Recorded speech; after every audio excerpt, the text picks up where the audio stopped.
భక్తులందరికీ నమస్కారం అండి. దేవి అనుగ్రహం ఛానల్‌కి స్వాగతం. ఈరోజు చైత్రమాసపు మంగళవారం. పైగా కామద ఏకాదశి. కామద ఏకాదశి వ్రతాన్ని ఆచరించడం వలన వైవాహిక జీవితంలో ఏర్పడే సమస్యలు తొలగిపోతాయని, స్త్రీల సౌభాగ్యం స్థిరంగా ఉంటుందని విశ్వాసం. ఇందుకు సంబంధించిన పురాణ కథను తెలుసుకుందాం. వ్యాస మహర్షి రచించిన వరాహ పురాణంలో శ్రీకృష్ణ పరమాత్ముడు యుధిష్ఠునికి కామద ఏకాదశి మహత్యం, విశిష్టతను వివరించాడు. వశిష్ఠ మహాముని దిలీప మహారాజుకి ఏకాదశ వ్రత కథను ఇలా వివరించాడు. పూర్వం రత్నాపురం అనే రాజ్యాన్ని పుండరీకుడు అనే రాజు పరిపాలిస్తూ ఉండేవాడు. ఆ రాజ్యంలో గంధర్వులు, కిన్నెరలు, కింపురుషులు, అప్సరసలు రాజ్యసభలో పాటలు పాడుతూ, నాట్యాలు చేస్తూ రాజును సంతోషపరిచేవారు. ఈ గంధర్వులలో లలితుడు అనే గంధర్వుడు తన భార్య లలితతో చాలా అన్యోన్యంగా, ప్రేమగా ఉండేవాడు. ఒకరోజు లలితుడు రాజ్యసభలో రాజకార్యంలో ఉన్నప్పుడు అతని సతీమణి ఆ సభలో కనిపించదు. లలితుడు తన భార్య లలిత కనిపించకపోయేసరికి ఆమె ఆలోచనలలో పడి పరధ్యానంలో తాను చేస్తున్న నాట్యగానాలపై శ్రద్ధ పెట్టలేకపోతాడు. అది గమనించిన రాజు గంధర్వుడిపై ఆగ్రహించి, నీ అందం, నీ నాట్యకళ నశించి బ్రహ్మరాక్షసుడివై పొమ్మని శపిస్తాడు. అప్పుడు ఆ గంధర్వుడు చూస్తుండగానే భయంకరమైన ఆకారం కలిగినటువంటి రాక్షసుడిలా మారిపోతాడు. అది తెలుసుకున్న గంధర్వుడి భార్య లలిత ఎంతో బాధపడి దుఃఖంతో తన భర్తను తీసుకొని అడవుల్లోకి ప్రయాణమైంది. లలిత బ్రహ్మరాక్షసుడిగా మారిన తన భర్తతో కలిసి వింధ్యాచల అడవుల్లో ప్రయాణిస్తూ ఉండగా ఆమెకు శృంగి ఆశ్రమం కనబడుతుంది. లలిత ఆ ఆశ్రమంలోకి వెళ్ళి శృంగి మహర్షితో జరిగిన కథంతా చెప్పి తన భర్తకు శాప విమోచనం కలిగి తన బాధలు పోవటానికి ఏదైనా ఉపాయం చెప్పమని ప్రాధేయపడింది. అప్పుడు శృంగి మహర్షి కామద ఏకాదశి మహత్యాన్ని గురించి వివరించాడు. కామద ఏకాదశి వ్రత మహత్యం విన్న గంధర్వుడి భార్య లలిత సంతోషించి ఆ వ్రతాన్ని భక్తి శ్రద్ధలతో ఆచరించి ఉపవాసం, వ్రతం చేసి ద్వాదశి రోజు వాసుదేవ భగవానుని మనసులో తలుచుకుంటూ, స్వామి, నేను భక్తి శ్రద్ధలతో నీ వ్రతాన్ని ఆచరించాను. నా భర్తను మీరే ఏ విధంగానైనా కాపాడాలి అని మనసులో తలుచుకొని నమస్కరించి తన పక్కనే ఉన్న భర్త వైపు చూడగా అప్పటి వరకు భయంకరమైన రాక్షసుని ఆకారంలో ఉన్న ఆ గంధర్వుడు తిరిగి తన పూర్వ ఆకారాన్ని పొందాడు. ఆనాటి నుంచి వారు ప్రతి ఏడాది కూడా కామద ఏకాదశి వ్రతాన్ని భక్తి శ్రద్ధలతో ఆచరిస్తూ చివరకు మోక్షం పొందారు. భక్తి శ్రద్ధలతో, నియమనిష్టలతో కామద ఏకాదశి వ్రతాన్ని ఆచరిస్తే మనం తెలియక చేసే పాపాలన్నీ కూడా పటాపంచలైపోయి మోక్షం కలుగుతుందని పురాణాలు చెబుతున్నాయి. కామద ఏకాదశి వ్రతాన్ని ఆచరించిన వారు ఈ వ్రతకథను చదువుకొని పూజాక్షంతలు శిరస్సున వేసుకుంటే వ్రతఫలం సంపూర్ణంగా దక్కుతుంది. కామద ఏకాదశి సందర్భంగా విష్ణులీలను గురించి కొన్ని కథలను విందాం. ఒకసారి నారదుడు నారాయణ మంత్రాన్ని జపిస్తూ వైకుంఠాన్ని చేరుకున్నాడు. అక్కడ శేషతల్పం మీద అర్ధనీలిమ నేత్రాలతో ఉన్న విష్ణుమూర్తిని చూడగానే నారదుడిలో ఒక ఆలోచన మెదిలింది. ఈ వైకుంఠంలో విశ్రాంతిని తీసుకునే విష్ణుమూర్తికి నన్ను మించిన భక్తుడు ఎవరుంటారు అనుకున్నాడు. ఆ విషయాన్నే సాక్షాత్తు విష్ణుమూర్తి నోట వినాలనుకున్నాడు నారదుడు. నేరుగా తన గొప్పతనం గురించి అడిగితే బాగుండదని ఇలా అడిగాడు. ఓ దేవదేవా, ఈ ముల్లోకాలలోనూ నిన్ను అత్యంత భక్తిగా కొలుచుకునేది ఎవరు అని అడిగాడు. ఓస్, అదేమంత కష్టమైన ప్రశ్నేం కాదే. అల్లదిగో ఆ పల్లెటూరులో ఒక చిన్న గుడిసె కనిపిస్తోంది కదా, అందులో ఒక రైతు నివసిస్తున్నాడు. నన్ను అడిగితే ఈ ప్రపంచంలో నా గురించి తీవ్రంగా ధ్యానం చేసేది అతనే అన్నాడు విష్ణుమూర్తి. ఆ మాటలతో నారదుడికి ఒళ్ళు మండిపోయింది. అనునిత్యం హరినామస్మరణ చేసే తనకంటే ఆ చిన్న రైతు ఎలా గొప్ప భక్తుడవుతాడు అనుకుంటూ ఓసారి తన దివ్య దృష్టితో ఆ రైతు జీవితంలోకి చూశాడు. ఆ రైతు మహా పేదవాడు. అతనికి 1 ఎకరం పొలం మాత్రమే జీవనాధారం. ఎలాంటి సౌఖ్యాలు లేని ఆ ఎకరం పొలంలోనూ నానా చాకిరీ చేస్తే కానీ అతనికి బోటాబోటీకి తిండి దక్కేది కాదు. ఉదయం లేచిన దగ్గర నుంచి రాత్రి నిద్రపోయేదాకా అతనికి అస్సలు భగవన్నామస్మరణ చేసుకోవటానికి వెసులుబాటే చిక్కేది కాదు. రోజు మొత్తం మీద మహా అయితే ఒక 4-5 సార్లు నారాయణుణ్ణి తలుచుకునేవాడు అంతే. అలాంటి రైతు నాకంటే గొప్ప భక్తుడని విష్ణుమూర్తి చెప్పకనే చెప్పటం నారదునికి మహా సిగ్గుగా తోచింది. ఏం చెయ్యాలో తోచక గుటకలు మింగసాగాడు. ఇంతలో విష్ణుమూర్తి, అన్నట్లు నాకో చిన్న సాయం చేసి పెట్టవా నారదా? ఈ పాలకుండ ఉందే చూశావు, దాన్ని కాస్త అలా బ్రహ్మలోకానికి తీసుకొని వెళ్ళి ఇచ్చిరావా? అయితే మార్గమధ్యలో పాలు ఏమాత్రం కూడా తొనకకూడదు సుమా. ఒక్క చుక్క కింద ఒలికినా కూడా అపచారం అవుతుంది అంటూ ఓ కుండ నిండుగా పాలని నారదుడికి అప్పగించాడు. ఓస్ అదెంత భాగ్యం అన్నాడు నారదుడు. ఈ దెబ్బతోనైనా తనకి స్వామివారి మీద ఉన్న నిష్ఠ బయటపడుతుందని అనుకున్నాడు. 1000 జన్మలెత్తిన ఆ రైతు ఇలాంటి పని చేయలేడు అనుకుంటూ అంచు వరకు నిండుగా ఉన్న పాలకుండని తీసుకొని బ్రహ్మలోకానికి తీసుకొని వెళ్ళాడు. అక్కడ దాన్ని క్షేమంగా అందించి విజయకర్మంతో విష్ణుమూర్తి చెంతకు చేరుకున్నాడు. చెప్పిన పని అద్భుతంగా పూర్తి చేశావు, సంతోషం నారదా. కానీ ఓ చిన్న అనుమానం. నువ్వు పాలకుండని తీసుకుని వెళ్ళేటప్పుడు నా నామాన్ని ఎన్నిసార్లు స్మరించావు అని అడిగాడు విష్ణుమూర్తి. ఆ ప్రశ్న విని తెల్లబోయాడు నారదుడు. ఎందుకంటే తన దృష్టంతా పాలు ఉలికిపోకుండా చూసుకోవటంలోనే ఉంది. కాబట్టి నారాయణ్ణి తలుచుకునే అవకాశమే లేదు. అప్పుడు అర్థమైంది నారదుడికి విష్ణుమూర్తి ప్రశ్నలోని ఆంతర్యం. తను ఒక్కరోజు ఏదో పనిలో పడి అస్సలు నారాయణ్ణి తలుచుకోవటమే మర్చిపోయాడు. అలాంటిది ఆ రైతు ఎంతో కష్టాన్ని శ్రమని ఓర్చుకుంటూ అంతటి అలసటలో కూడా నారాయణ్ణి తలుచుకోవటం మానలేదు. ఉదయం లేస్తూనే అతను విష్ణుమూర్తి మీద భారం వేసి తన పనులను మొదలు పెడతాడు. రోజంతా ఎంత యాతన అనుభవించినా రాత్రి నిద్రపోయే ముందు నారాయణ్ణి స్మరించుకొని కృతజ్ఞతలు చెప్పుకొని కానీ నిద్రకు ఉపక్రమించడు. అన్నీ ఉన్నప్పుడు భగవంతుణ్ణి స్మరించుకోవటం గొప్ప కాదు, లేనిలో కూడా ఆయనను తలుచుకోవటం గొప్ప. ఆ విషయమని అర్థమైంది నారదుడికి. ఆర్భాటాల కంటే భక్తే ముఖ్యమన్న సూత్రం బోధపడింది నారదుడికి. పూర్వం సింహపురం అనే రాజ్యంలో విక్రముడు అనే రాజు ఉండేవాడు. ఆయన ఎంతో దయామయుడు. ప్రజల్ని కన్నబిడ్డల వలె చూసుకుంటూ ఉండేవాడు. దేశంలో ఎవరికి ఎటువంటి కష్టం రాకుండా చూసుకోవటానికి ఎల్లప్పుడూ ప్రయత్నిస్తూ ఉండేవాడు. విక్రముడంటే దేశ ప్రజలంతా ఎంతో గౌరవిస్తూ ఉండేవారు. ఆయన పరిపాలనలో ప్రజలు ఎంతో తృప్తి చెంది ఉన్నారు. అలా కొంతకాలం గడిచింది.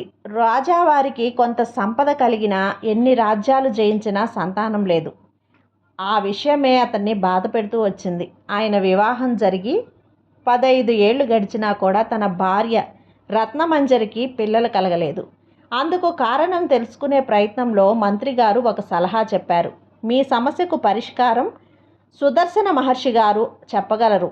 మీరు ఆయనను ఆహ్వానించి ఎంతో భక్తితో సేవించి మీ పరిస్థితి వెళ్ళబుచ్చుకోమని చెప్పారు. రాజా విక్రముడు సరే అని చెప్పి తానే స్వయంగా ఆశ్రమానికి వెళ్ళి సుదర్శన మహర్షిని తన రాజ్యానికి విచ్చేయమని అతిథి సత్కారం స్వీకరించి ప్రార్థించి పిలిచాడు. ఆయన రాజు మదిలో వేదన తెలుసుకొని అటలనే నాయన అని చెప్పి మరుసటి రోజు విక్రముడు రాజ్యానికి విచ్చేసినారు. ఆయన్ని విక్రముడు రత్నమంజరి ఎంతో భక్తిగా పూజించి అతిథి మర్యాదలు చేసి ఆయన్ని తృప్తి చెందేలా నడుచుకున్నారు. సుదర్శన మహర్షి సంతోషించి, అమ్మా రత్నమంజరి, నీ మనసులో దిగులు నాకు తెలుసు. రాజా, నీకు సంతతి లేదు అని నాకు విచారించకు. నీకు త్వరలో వారసుడు పుడతాడు.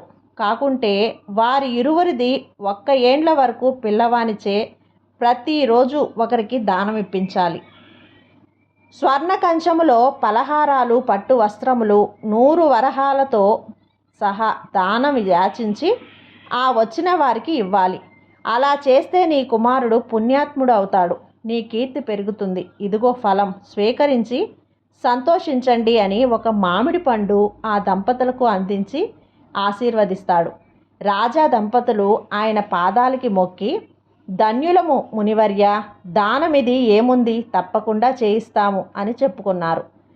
సుదర్శన మహర్షి తన శిష్యునితో కలిసి ఆయన ఆశ్రమంకి వెళ్ళి తిరిగి వెళ్తూ ఉంటే మార్గమున ఒక పూరి గుడిసెలో ఉన్నటువంటి దంపతులు శాంతుడు అతని భార్య సుమతి ఆయనకి ఎదురొచ్చి ఎంతో భక్తిగా నమస్కరించి ఆయన పాదాలపై పూలను వేసి, అయ్యా మునివర్య, మేము కడు బీదవాళ్ళం, రాజావారి కోటలో కొలువు చేసుకుంటూ కాలం గడుపుతున్నాము. మీ వంటి ఋషివర్యులను సేవించుకునే అంతటి వాళ్ళము కాకున్నా కానీ ఒక్క పరిమమ్ము దర్శించాలి అని వేకువ నుంచి వేచి చూస్తూ ఉన్నాము. మా యందు దయ ఉంచి మేము పూజించుకునే భాగ్యం మిమ్మని వేడుకున్నారు. మహర్షి ఆ దంపతుల మదిలో బాధ అర్థం చేసుకొని వారింట అడుగుపెట్టారు. ఆయన శిష్యులు వింతగా చూస్తూ ఉన్నారు. శాంతుడు సుమతి ఎంతో సంతోషపడిపోతూ మహర్షికి తమ ఇంట వెనుక చెట్టుకి పండిన జామ పండు కోసి తెచ్చి, అయ్యా, మా వద్ద మీకు ఇచ్చేందుకు ఏమీ లేదు, ఈ ఫలాన్ని స్వీకరించుకోండి అని వేడుకున్నారు.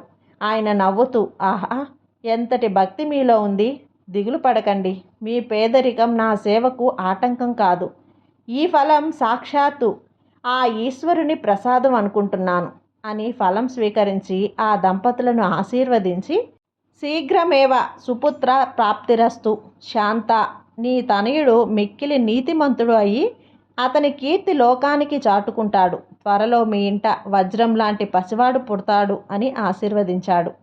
ఆ దంపతులు ఎంతో సంతోషపడుతూ ఆయన పాదాలకు నమస్కరించారు. ఆయన నవ్వుతూ ఇక సెలవు అడిగి వెళ్ళిపోయారు. రాజమందిరంలో మహారాణి మహర్షి చెప్పినట్లే మగబిడ్డకు జన్మనిచ్చింది. విక్రముని ఆనందం అతని అవధులు లేకుండా అంతా మహర్షి ఇచ్చిన వరం అని ఆ బిడ్డకు శూరవర్మ అని నామకరణం చేశాడు. ఋషివర్య చెప్పినట్లుగానే బిడ్డ పుట్టిన రోజు నుంచి దానం ఇవ్వటం మొదలుపెట్టాడు. నిజానికి మహర్షి వాళ్ళకి దానం ఇమ్మనటం ఒక పరీక్ష. అలాగే శాంతుడి భార్య సుమతి కూడా బిడ్డని కనింది. వెన్నెల కంటే చల్లని చూపులతో శాంతానికి ప్రతిరూపంగా వెలుగు రేఖల లాంటి బాలుడిని చూసి ఆ దంపతులు మురిసిపోయారు. అంతా మహర్షుల వారి వరం అనుకొని ఆ బిడ్డ గొప్ప ఖ్యాతి పొందాలి అని పిల్లవాడికి దిలీపుడు అని నామకరణం చేశారు. బిడ్డ పుట్టిన శుభతరుణంలో ఆ దంపతులు తమ దగ్గర ఉన్నదానితో 10 మందికి భోజనం పెట్టి తృప్తి చెందారు. అలా కొద్ది రోజులు గడిచింది. విక్రముడు ఎన్నో రాజ్యాలు జయించి ఎంతో కీర్తి సంపాదించుకొని ఒకనాడు అనుకోని విధంగా నిద్రలో కన్నుమూశారు. వారసుని చేతుల మీదుగా ఆయన అంతిమ సంస్కారం పూర్తయింది. రాజులేని రాజ్యంలో యువరాజు శూరవర్మ త్వరలో రాజుగా పట్టాభిషిక్తుడై ప్రజల్ని పరిపాలిస్తాడు అని జనులంతా ఎదురుచూస్తున్నారు. శాంతుడు రాజమందిరంలో సేవకుడిగా కాలం గడుపుతున్నాడు. వయసు మీద పడుతున్నా ఆయనకు విశ్రాంతి అవసరం. ఆయన కుమారుడు విద్యాభ్యాసం పూర్తి చేసుకున్నాడు. తండ్రి కష్టం చూసి, ఇంక మీరు విశ్రాంతి తీసుకోండి తండ్రి, నేను రాజసేవకుడిని అవుతాను అని శాంతుడు నీ ఇంటి దగ్గరే ఉండమని అని చెప్పి తాను కోటలో కొలువుకు వెళ్ళటం మొదలుపెట్టాడు. శూరవర్మ ఒక మహారాజుకి కొడుకు కావటంతో పుట్టిన దగ్గర నుంచి ఎంతో గర్వం, స్వార్థం, పేదవారంటే చిన్నచూపు, కష్టంలో ఉన్నవారంటే ఎట్టి దయ లేకుండా తల్లి గారంతో మరింత మూర్ఖుడిగా పెరిగాడు. అందుకే అతనికి ఎదుటివారి కష్టం తెలియదు. తండ్రి చనిపోవటానికి ముందు రోజు కొడుకుని పిలిచి ఆయన మెడలో ఉన్న ఒక స్ఫటికహారం శూరవర్మ మెడలో వేసి, మార్తాండపురంలో మహారాజు శశిశేఖరుడు నా స్నేహితుడు, నీవు ఏదో ఒకనాడు ఆయన్ని వెళ్ళి కలువు అని చెప్పి మాట తీసుకున్నాడు. తండ్రి ఎందుకు అలా చెప్తున్నారో శూరవర్మకి అర్థం కాలేదు. అలాగే వెళతాను అని తండ్రికి మాటిచ్చాడు. ఆయన మాట తీసుకున్న రాత్రే కన్ను మూశాడు. శూరవర్మ తండ్రికి ఇచ్చిన మాట కూడా మర్చిపోయాడు. దిలీపుడు కోటలో సేవకుడిగా చేరాడు. కాబోయే మహారాజు దిలీపుణ్ణి తన వద్ద ప్రథమ సేవకుడిగా ఎన్నుకొని అతనిచే తన పనులన్నీ చేయించుకుంటూ ఉన్నాడు. కొద్ది రోజులు గడిచింది. శూరవర్మకి దిలీపుడంటే స్నేహం ఏర్పడింది. ఇద్దరూ ఒక వయసు వారు కావటంతో దిలీపుణ్ణి స్నేహితుడిగా భావించాడు యువరాజు. అతని తెలివి, మంచితనం శూరవర్మ పరీక్షిస్తూ అప్పుడప్పుడు ఆశ్చర్యపడుతూ ఉండేవాడు. అలా కాలం గడుస్తూ ఉండగా దిలీపుడు యువరాజు అని పిలవటం అతనికి నచ్చలేదు. అని మిత్రమా అని పిలవాలి అని ఆజ్ఞ వేశాడు శూరవర్మ. దిలీపుడు యువరాజు స్నేహానికి ఎంతో సంతోషించి ఆ క్షణం నుంచి అన్ని మిత్రమా అని పిలవటం అతన్ని మొదలుపెట్టాడు. యువరాజు దిలీపుడితో స్నేహంగా ఉండటం రాజమంజరి తెలుసుకొని ఒకనాడు కుమారుణ్ణి దిలీపుణ్ణి పిలిచి ఒక మాట చెప్పింది. మార్తాండపురంలో రాజావారి స్నేహితుడు శశిశేఖర మహారాజు తన కుమార్తెకు వివాహం జరిపించాలి అనుకుంటున్నట్లు తెలిసింది. నీవు మీ యువరాజు నీ వెంట పెట్టుకొని వెళ్ళి విషయం చక్కబెట్టుకొని పెళ్లి కుదుర్చుకొనిరా అని చెప్పారు. దిలీపుడు అటులనే మాత అని చేతులు జోడించి చెప్పాడు. ఆవిడ ఒక ముఖ్యమైన విషయం చెప్పింది. మీరు మార్తాండపురంకి పయనం కావాలి. కాకుంటే మీరు సామాన్యులలా పయనం కావాలి. రాజమంది మార్బలం మీ వెంట ఉండకూడదు. ఇది రాజావారి కోరిక. తన తనయుణ్ణి అన్ని యోగ్యతలు ఉన్నవానిగా శశిశేఖర రాజావారు స్వీకరించాలి. కేవలం స్నేహితుని కుమారుడిగా కాకుండా సామాన్య యువకుడిగా అతన్ని ఎన్నుకోవాలి. ఆయన నిర్ణయం తీసుకున్నాడు. అందుచేత మీరు వెళ్ళి ఆయన్ని కలిసి ఆయనంతటా ఆయన గుర్తుపట్టే వరకు మౌనం వహించాలి అని అన్నీ వివరంగా చెప్పి ప్రయాణానికి సిద్ధం చేసింది ఆవిడ. అక్కడే ఉన్న శూరవర్మ తండ్రి చెప్పిన మాట మెడలో వేసిన హారం గుర్తు తెచ్చుకొని అలాగే అమ్మా, మీ కోరిక మేర నేను ఆ మార్తాండపురం వెళ్తాను. మా గొప్పతనం చాటుకొని వస్తాను. నాకు తోడుగా ఈ దిలీపుడు ఉన్నాడుగా అని నవ్వుతూ చెప్పాడు. దిలీపుడు ఇంటికి వచ్చి తల్లిదండ్రులకు విషయం చెప్పాడు. యువరాజా వారితో ప్రయాణం అని అతని తల్లి ఇల్లంతా వెతికి కొడుకు కడుపు నింపేందుకు ఏమీ లేక కాస్త బియ్యం ఉంటే ఉడికించి అతని ముందు పెట్టి దిలీపుడు అదే పరమాన్నం అనుకొని గబగబా తింటూ ఉంటే శాంతుడు కొడుకు వైపు దిగులుగా చూసి, నాయనా దిలీపా, యువరాజుల వారు నీకు స్నేహితంగా ఉంటారు అని రాజ్యమంతా చెప్పుకుంటుంది. ఆయన మన కష్టం తెలుసుకొని సహాయం చేస్తే బాగున్నుగా. నువ్వేమైనా ఆయన్ని కోరి మన కష్టాలు తీర్చమని చెప్పవచ్చుగా అని బాధపడుతూ అడిగాడు. దిలీపుడు భోజనం ముగించి తండ్రి కళ్ళల్లో ఆవేదన గమనించి, తండ్రిగారు, యువరాజుల వారు నన్ను సేవకుడిగా అనుకుని ఉంటే నా కష్టం చెప్పుకొని సహాయం కోరేవాణ్ణి. ఆయన నన్ను స్నేహితుడు అనుకుంటున్నారు. ఒక స్నేహితుడిని కష్టం తెలుసుకొని తానంతట తాను సాయం చేస్తే ధర్మం. అదే నేను సాయం కోరటం అధర్మం. అది స్నేహం ముసుగులో నా స్వార్థం చూపించినట్లు అవుతుంది. నేను నీతి తప్పలేను. మిత్రుడు నన్ను పిలిచి సాయం చేస్తే కాదు అనను. అలా అని నేను స్వయంగా ఆయన్ని యాచించను అని చెప్పి తల్లి తండ్రికి నమస్కరించి రాజమందిరంకి తిరిగి వెళ్ళిపోయాడు. కొడుకు ధర్మనీతికి సంతోషపడాలో తమ పరిస్థితికి బాధపడాలో వారికి అర్థం కాలేదు. మరునాడు శూరవర్మ దానమిచ్చే కార్యక్రమం జరుగుతుంది. ఆ రోజు అతిథిగా ఎన్నుకోబడింది ఎవరా అనుకుంటున్నాడు దిలీపుడు. చూడబోతే శూరవర్మ దిలీపుణ్ణి పిలిచి, మిత్రమా, ఈరోజు సత్కారం నీకే చేయదలిచాను. ఇన్ని నాలుగుగా నా చెంత సేవ చేస్తున్న ఏదీ ఆశించలేదు. అందుకే నీకు ఈరోజు ఈ అవకాశం ఇస్తున్నాను అని పిలిచి కూర్చోబెట్టి స్వర్ణ కంచంలో పట్టు వస్త్రాలు, వరహాలు, రుచికరమైన పలహారాలు ఏర్పాటు చేసి మంత్రోచ్చరణతో దానమిచ్చాడు. దిలీపుడు ఆ దానాన్ని సంతోషంగా స్వీకరించాడు. అంతలో వారి మధ్యలో ఒక వృద్ధ బ్రాహ్మణుడు ఎంతో అవస్థపడుతూ వచ్చి, యువరాజా, ఆకలిగా ఉంది. ఇంటిలో ఎన్నో ఇబ్బందులు, భార్య బిడ్డలు పస్తులున్నారు.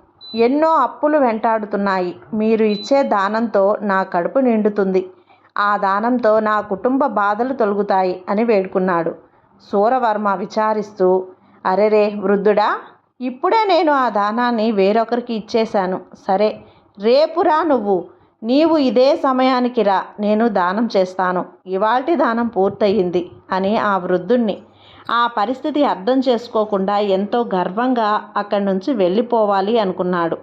ఆ వృద్ధుడు దిలీపుని వైపు చూసి, రేపటి వరకు నా ప్రాణాలు నిలుస్తాయో లేదో, నేను మరణిస్తాను అని దిగులు లేదు. కానీ ఆకలితో మరణిస్తే ఆత్మ శాంతించదు. నన్ను నమ్ముకున్న వారు అనాథలైపోతే నా జన్మకి అర్థం ఉండదు అని ఎంతో బాధపడుతూ నిరాశగా వెనుతిరిగాడు. దిలీపుడు ఆయన్ని పిలిచి, అయ్యా ఆగండి, మీరు చింతించకండి. ఇది నేను స్వీకరించిన దానం. పూర్తిగా నా సొంతం. దీన్ని ఎవరికైనా తిరిగి దానం చేసే హక్కు నాకుంది. నేను ఇంకో 4 రోజులు భోజనం చేయకున్నా నేను మరణించను. మీ రక్తం పలచబడి ఉంది. ఆహారం తీసుకోవాలి అని చెప్పి సూరవర్మ ఇచ్చిన దానం తనకి ఎంతో అవసరమని తెలిసిన అంతకంటే అవసరం ఉన్న వ్యక్తికి దాన్ని దానమిచ్చాడు. ఆ వృద్ధుడు ఎంతో సంతోషించి, నీ ధర్మం నీతి నిన్ను ఎల్లప్పుడూ విజయానికి చేరుస్తుంది నాయనా అని ఆశీర్వదించి ఇచ్చిన వాటిని తీసుకుని వెళ్ళిపోయాడు. దిలీపుడు చేసిన పని సూరవర్మకి నచ్చలేదు. ఎంత పొగరు! నేనిచ్చిన దాన్ని తిరిగి వేరెవరికో ఇస్తాడా అని అతనికి వస్తున్న కోపం మనసులో దాచుకొని ఈరోజే మార్తాండపురం ప్రయాణానికి సిద్ధం కమ్మన్నాడు. కాకుంటే తన ఆహారం తననే తెచ్చుకోమని చెప్పాడు. మిత్రుడు అలా ఎందుకు చెప్పాడో దిలీపుడు అర్థం చేసుకొని నవ్వుతూ అటులనే మిత్రమా అని ఇంటికి వచ్చి జరిగింది తల్లిదండ్రులకి చెప్పాడు. ఆ దంపతులు కుమారుని నీతికి ఎంతో సంతోషపడి నవ్వుతూ ప్రయాణానికి సిద్ధం కమ్మన్నారు. తల్లి సుమతి కొడుకు మార్గం మధ్యలో తినేందుకు ఏమీ లేక మట్టి కుండలో ఉన్న కాసింత గంజి మెతుకులను చూసి కన్నీళ్లు పెట్టుకుంటూ ఉంటే దిలీపుడు అది చూసి, ఆహా, సద్దన్నం చలువ, ఇంతకంటే ఏముండాలి తల్లి అని అదే తనతో తీసుకుపోయాడు. కుమారుని నీతి ధర్మం ఆ దంపతులకు ఎంతో తృప్తిపడేలా చేస్తుంది. ఆ పూటకి చల్లటి నీళ్లతో కడుపు నింపుకున్న వారికి పొరుగురు నుంచి ఒక బంధువు వచ్చి కలిసి తన తోటలో కాసిన కొన్ని ఫలాలు ఇచ్చి వెళ్ళాడు. అంతా ఈశ్వరేచ్ఛ అనుకొని వారి కడుపు నింపుకున్నారు. అంతా దివ్య దృష్టితో గమనిస్తున్న ఈ కథ నడుపుతున్న సుదర్శన మహర్షి దిలీపుడు చేతికి వచ్చిన దానం వృద్ధుని రూపంలో లాక్కున్నాడు. ఇప్పుడు చిరునవ్వు నవ్వుతూ ఓ కాకి రూపం దాల్చి వారిరువురి వెంట తాను కూడా పయనమయ్యారు. సూరవర్మ దిలీపునితో సరిగ్గా మాట్లాడకుండా అడవి మార్గం గుండా నడుస్తున్నాడు. మిత్రునికి కోపం వచ్చింది. ఎంతో వినయంగా, నన్ను క్షమించు మిత్రమా, నేను నీ మనసు నొప్పించి ఉన్నాను అని వేడుకున్నాడు దిలీపుడు. దాంతో అతని అహం శాంతించలేదు. అతన్ని దెప్పి పొడుస్తూ, కూటికి గతి లేకపోయినా నీతి ధర్మం అని వేలాడుతూ, నీకెందుకు ఈ తిప్పలు దిలీపా? నన్ను వేడుకుని ఉంటే నీకు కావలసిన అన్ని సౌకర్యాలు సమకూర్చేవాడిని కదా అని నవ్వాడు. దిలీపుడు స్నేహితుని మాటలకు చిరునవ్వు నవ్వాడు. అంతే, యువరాజుకి మరింత మంట కలిగింది. ఎంత పొగరు! నా ముందే వీడి గొప్ప చూపుకోవాలి అని చూస్తున్నాడు. ఈ ప్రయాణం పూర్తి కాని వీణ్ణి కొలువు నుంచి తొలగిస్తాను. అప్పుడు ఆ కాసిన్ని గంజినీళ్లు కూడా లేకుండా మాడి చస్తాడు అనుకొని రుసరుసలాడుతూ ముందుకు నడిచాడు. దిలీపుడు మనసులో అనుకున్నాడు, నా కొలువు కాలం చెల్లే సమయం వచ్చింది. రాజమాతకి ఇచ్చిన మాట పూర్తి చేసుకొని సెలవు తీసుకుంటాను అనుకున్నాడు. కొంత దూరం నడిచాక బాగా అలసిపోయాడు. వాళ్ళు ఒక మామిడి చెట్టు కింద కూర్చొని ఆయాసం తీర్చుకుంటూ ఉంటే యువరాజు తెచ్చుకున్నటువంటి పలహారాలు మూట విప్పదీసి దిలీపుని ముందు చూపిస్తూ అతనికి పెట్టకుండా తానొక్కడే తినడం మొదలుపెట్టాడు. దిలీపుడు అది చూసి యువరాజు మంచినీళ్లు లేకుండా ఆహారం తింటున్నారు అనుకొని అక్కడికి దగ్గరలో ఉన్న కొలను దగ్గరకు వెళ్ళి పెద్ద అరిటాకు తెంచి ఆ పాత్రలా చేసి యువరాజు నీళ్లు కొరకు చూసే సమయానికి అతనికి అందించాడు. సూరవర్మ అతని వైపు కన్నెర్ర చేసి చూస్తూ అనుకొని మంచినీళ్లు తాగి ఊపిరి తీసుకున్నాడు. అంతలో అక్కడికి వచ్చిన ఒక కాకిరాజు చేతిలో లడ్డు చూసి కావు కావుమంటూ అరవటం మొదలుపెట్టింది. రాజు ఆ కాకి వైపు చూసి, హూ, ఇదే ఆఖరిది, దీన్నే తినే ప్రాప్తం నీకు దక్కింది అని నేల మీదకి విసిరికొట్టాడు. మట్టిలో పడిన లడ్డు చూసిన కాకి ముక్కుతో ఒక్కసారి దాన్ని పొడిచి, హూ, మట్టిపాలు అయిన ఆహారం నాకు వద్దు అనుకొని చెట్టెక్కి కూర్చుంది. సూరవర్మ అహం దెబ్బతింది. ఎంత పొగరు ఈ పక్షికి! నేను ఆహారం పెడితే వద్దు అని పోతుందా? మా ముందు నిల్చొని అరవటానికి కూడా దానికి అర్హత లేదు. అలాంటి దాన్ని అందలం ఎక్కించాలి అనుకున్నాను. ఎక్కడికి పోతాయిలే లేకి బుద్ధులు అని పక్కనే ఉన్న దిలీపుణ్ణి ఉద్దేశిస్తూ అన్నాడు అతను. దిలీపుడు అతని వైపు వినయంగా చూస్తూ, యువరాజా, బుద్ధి అన్నది జాతిని బట్టి కలగదు. మనం నేర్చుకున్న ధర్మాన్ని బట్టి, దాని యొక్క నీతిని అర్థం చేసుకున్న పరిస్థితిని బట్టి కలుగుతుంది. నీవు చేసిన పొరపాటు ఏమిటంటే ఆ ఆహారం అలా మట్టిపాలు చేయకుండా నీ చేతిలో పెట్టి ఉన్నా కూడా ఆ పక్షి ఇష్టంగా తిని ఉండేదేమో అని నా ఉద్దేశం అని చెప్పి మౌనం వహించాడు. ఇక మిగతా కథ మరొక వీడియోలో మీతో షేర్ చేస్తాను. ఈ కథ మీకు నచ్చినట్లయితే లైక్ చేసి సబ్స్క్రైబ్ చేయండి ఫ్రెండ్స్. మరికొంతమంది భక్తులకు షేర్ చేయండి.